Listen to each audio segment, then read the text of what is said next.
super cool friends. Today we're going to talk about texture. Remember, texture is the way something feels. Now, when we think about texture, today we're going to look for things that are really thin and small because we're going to do some texture rubbings. So like this cord can get nice and flat.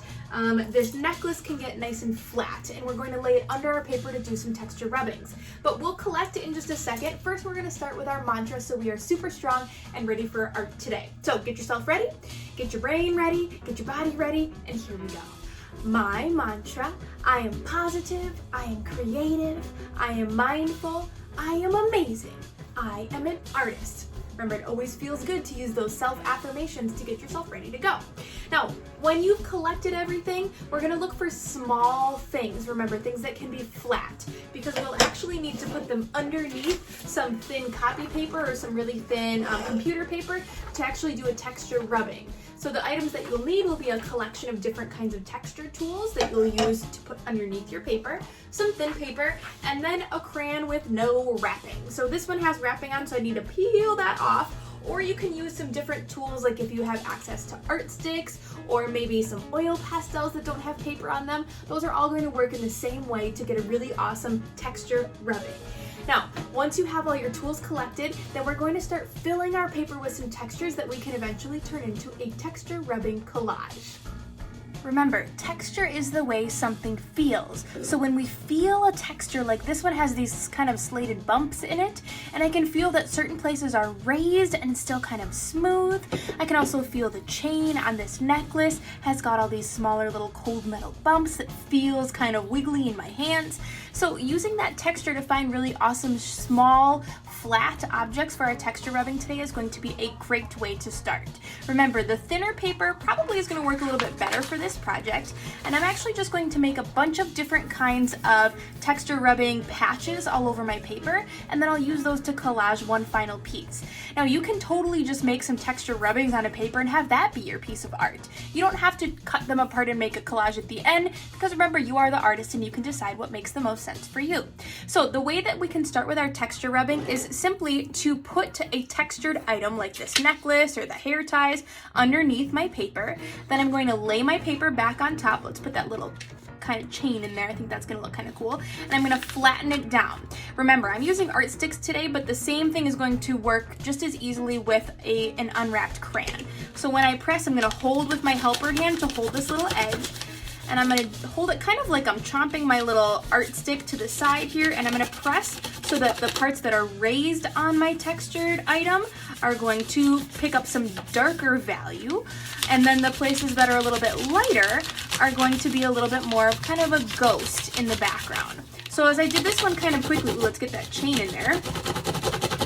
As I did this one kind of quickly, you can see the hair ties get this really cool sort of printed effect with something a little bit darker on top, and then that necklace gives us a cool chain. So I'm going to show you what it looks like with the crayon as well, because it's a similar kind of design. Move some of your texture items to the side, and then even this little notebook, like the spiral on here, I can do the spiral rubbing. I could even do a rubbing of the surface here where I've got that sort of flap, but holding your crayon to the side is going to get you a bunch of really cool textured patterns. Hello. Now, for this particular project, like I said, I'm going to fill my papers with a few different kinds of textured patterns so that I have a few more to choose from. So let's get to work.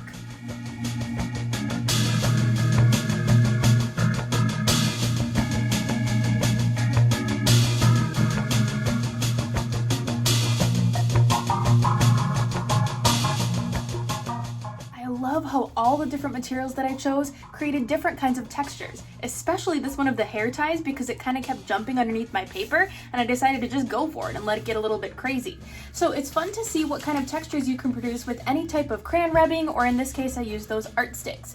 Now, you can totally just finish here and maybe paint over the top or do something kind of cool at the end, but I'm going to turn mine into a collage. So I have a piece of colored paper, but you can use another plain colored paper or a darker colored paper. It does not matter at all. So I always like to work with shapes when I create art, so I'm simply just going to cut out some fun shapes and then piece them together to make a really awesome abstract shaped collage.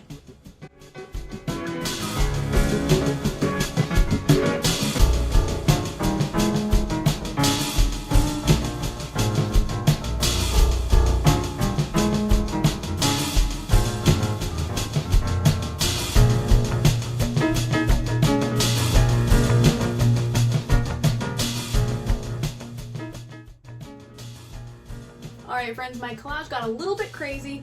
I think Fuzz approves. Fuzz? He's indifferent. Fuzz is distracted by a bird, so he's not paying attention to me. But it was kind of fun for me to practice putting texture underneath something and then to maybe have somebody in my house guess what the texture was made from. So it can be a fun interactive way to do a little texture project as well. Now, at the end of art, of course, we're going to do a little bit of meditation to get us ready for the rest of the day. So put one hand right on your chest, one hand right in your belly, and let's do 4 deep breaths today, but picture yourself underwater at the end of your breathing. So it's gonna go like this. Okay, so we're gonna do 4 like that, but really try to hold that air in, but remember to keep your shoulders relaxed. So paying attention closely on your meditation, and we'll stretch it out and be ready for the rest of the day. Here we go.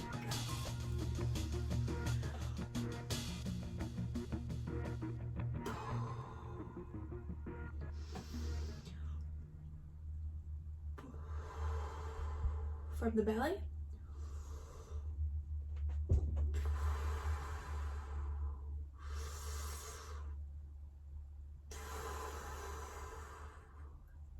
Kind of silly. Whenever I go back and watch myself, I realize how much I need to keep practicing from that diaphragm. So, my friends, remember, you are amazing, you are strong, you are resilient, and I love you. We will see you next time.